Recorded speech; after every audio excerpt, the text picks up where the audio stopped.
ಧನುರಾಶಿಯವರೇ, ನೀವು ಆಕಾಶಕ್ಕೆ ಗುರಿ ಇಡುವ ಅಪ್ರತಿಮ ಬಿಲ್ಗಾರರು. ನಿಮ್ಮ ಆತ್ಮವಿಶ್ವಾಸ ಮತ್ತು ಜ್ಞಾನದ ಮುಂದೆ ಎಂತಹ ಪಂಡಿತರು ತಲೆಬಾಗಬೇಕು. ಆದರೆ ಇಂತಹ ಮೇಧಾವಿ ವ್ಯಕ್ತಿತ್ವದ ನಿಮ್ಮ ಬದುಕಿಗೆ ಈ 2026ರ ಯುಗಾದಿ ಹೊಸ ವರ್ಷ ಅದೆಂತಹ ಕರಾಳ ಮುಖವಾಡವನ್ನು ಪರಿಚಯಿಸಲಿದೆ ಗೊತ್ತಾ? ನಿಮ್ಮ ಬೆನ್ನ ಹಿಂದೆಯೇ ಗುಪ್ತವಾಗಿ ಕಾರ್ಯಾಚರಣೆ ನಡೆಸುತ್ತಿರುವ ಆ ದ್ರೋಹಿ ಯಾರು ಎಂಬ ಸ್ಫೋಟಕ ಸತ್ಯವನ್ನು ತಿಳಿಯುವ ಮುನ್ನ ವಿಡಿಯೋಗೆ ಒಂದು ಲೈಕ್ ನೀಡಿ ಮತ್ತು ಕಮೆಂಟ್ ಬಾಕ್ಸ್ನಲ್ಲಿ ಜೈ ಗುರುದೇವ್ ಎಂದು ಬರೆಯಿರಿ.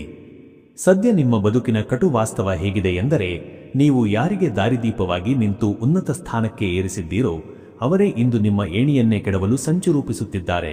ಧನುರಾಶಿಯವರೇ, ನಿಮ್ಮ ಪ್ರಾಮಾಣಿಕತೆಯೇ ಇಂದು ನಿಮ್ಮ ಹಣಕಾಸಿನ ಮುಗ್ಗಟ್ಟಿಗೆ ಕಾರಣವಾಗಿದೆ. ನೀವು ನಂಬಿದ ಅತಿ ಆಪ್ತ ವ್ಯಕ್ತಿ ನಿಮ್ಮ ಸಹಿ ಅಥವಾ ದಾಖಲೆಗಳನ್ನು ದುರುಪಯೋಗಪಡಿಸಿಕೊಂಡು ನಿಮ್ಮನ್ನು ಆರ್ಥಿಕ ಸುಳಿಗೆ ಸಿಲುಕಿಸುತ್ತಿರುವ ಆತಂಕಕಾರಿ ಮುನ್ಸೂಚನೆಯಿದೆ. ನನ್ನ ತ್ಯಾಗಕ್ಕೆ ಬೆಲೆಯೇ ಇಲ್ಲವೇ ಎಂಬ ನೋವು ನಿಮ್ಮನ್ನು ಒಳಗೊಳಗೆ ದಹಿಸುತ್ತಿದೆ. ನಿಮ್ಮ ಮನೆಯ ನೆಮ್ಮದಿಯನ್ನು ಕಸಿಯಲು ಹೊರಗಿನವರು ಹೂಡಿರುವ ಅಪಪ್ರಚಾರದ ಬಲೆಯಲ್ಲಿ ನೀವು ಸಿಲುಕುವ ಸಾಧ್ಯತೆ ಈ ವರ್ಷ ಹೆಚ್ಚಿದೆ. ನಿಮ್ಮ ಗೌರವಕ್ಕೆ ಕುತ್ತು ತರುವ ಈ ಷಡ್ಯಂತ್ರದ ಹಿಂದೆ ನಿಮ್ಮ ಹತ್ತಿರದ ರಕ್ತ ಸಂಬಂಧಿಯೊಬ್ಬರ ಹಸ್ತವಿರುವುದು ಈ ಯುಗಾದಿಯ ನಂತರ ನಿಮಗೆ ಬೆಚ್ಚಿ ಬೀಳುವಂತೆ ತಿಳಿಯಲಿದೆ. ಈ ಎಲ್ಲಾ ಷಡ್ಯಂತ್ರಗಳಿಂದ ಮುಕ್ತಿ ಪಡೆದು ನಿಮ್ಮ ಶಕ್ತಿಯನ್ನು ಮರಳಿ ಪಡೆಯಲು ಒಂದು ವಿಶಿಷ್ಟ ಮಾರ್ಗ ಇಲ್ಲಿದೆ.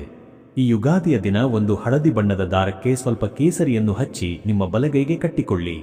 ಈ ಸಣ್ಣ ಕ್ರಿಯೆ ನಿಮ್ಮ ಸುತ್ತಲಿರುವ ನಕಾರಾತ್ಮಕ ದೃಷ್ಟಿಯನ್ನು ತಡೆದು ನಿಮಗೆ ಮತ್ತೆ ವಿಜಯ ತಂದುಕೊಡಲಿದೆ.